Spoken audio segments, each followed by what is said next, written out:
talaka shi yake lissafin yawan suturarsa, amma mai arziki sai dai lissafa yawan akwatinansa. Wanki ne ga daraki, tsimma kullum kike ne kina so ki sai sabon kaya ki sai sabon.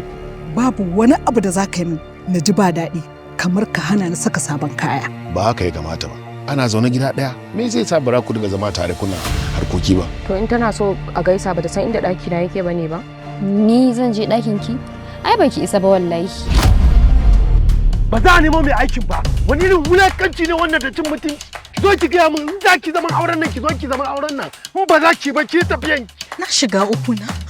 Umma da Allah ku zo ku taimake ni. Wannan taƙidi na talauci da masifa da bala'i. Ki ce ko gaida ke ma ba ta zuwa sai. Ta zan je in gaishe ta uwata ce ita? Dan Allah baka rinka gane matsayina ɗaya yake da nata a gidan nan.